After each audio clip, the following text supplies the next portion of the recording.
Trump tries to buy Canada and gets slapped in the face. Ladies and gentlemen, wake up. The madness is back in the Oval Office, and it's wearing a red tie and an orange face.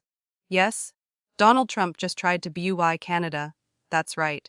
He sat in the White House next to Canadian Prime Minister Mark Carney and talked about making Canada the 51st state. Like it's a Walmart product, like he owns the whole damn continent. Trump said Canadians could get tax breaks if they join the US. He called it a good deal. Are you kidding me? This isn't real estate, Donnie.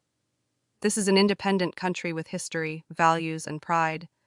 You can't buy it like a hotel in Atlantic City. And what did Prime Minister Carney say? He looked this wannabe emperor in the eye and said, Canada is not for sale. That's right, boom, dropped the mic. Carney is new in office, but he already knows how to stand up to American madness. You know why he got elected? Because people are tired of Trump.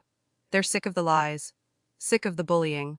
And Canada said, enough, but Trump. Oh, no, he's still playing the clown. He joked that he helped Carney win because Canadians hate him so much. Well, he's not wrong there. Even our neighbors can see what a disaster he is. But here's the scary part. He doesn't care. Trump flat out refused to lift tariffs on Canadian steel, cars, and aluminum. Reporters asked him, can Carney say anything to change your mind? Trump said one word, no.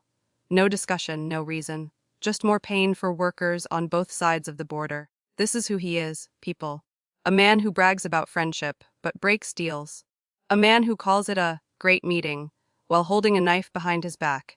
He doesn't want partnership. He wants control. Carney tried to keep it civil. He called Trump a transformational president. What a joke. A transformation into what? Chaos, isolation. A tantrum with nuclear weapons. Trump says he doesn't want cars from Canada. Doesn't want steel from Canada. You know what he wants. A world where only America wins and everyone else loses. But guess what? Trade doesn't work like that. Global business doesn't work like that. You want to kill our supply chains. You want to drive up prices. That's what these tariffs do. And Americans will pay for it. Then he had the nerve to say, we're going to be friends with Canada. Friends don't slap each other with tariffs. Friends don't threaten each other's economies. Friends don't try to turn sovereign countries into US states. Let's talk facts. Canada is the US biggest customer. They buy our goods. They help power our homes. Without Canadian uranium and electricity, millions of Americans would sit in the dark. Trump says we don't need Canada. That's not policy. That's delusion. Even Ontario's Conservative Premier Doug Ford, and trust me, I don't usually agree with that guy, called Trump's behavior crazy.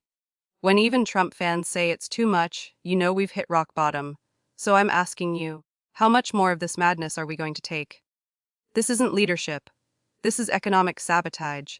This is a man who wants to burn bridges with our allies just to look tough on Twitter. Remember this day. Remember the day Trump tried to buy Canada like it was a cheap hotel room. Because if we don't vote this madness out, we're next. This was Grassroot Report. Have a nice day.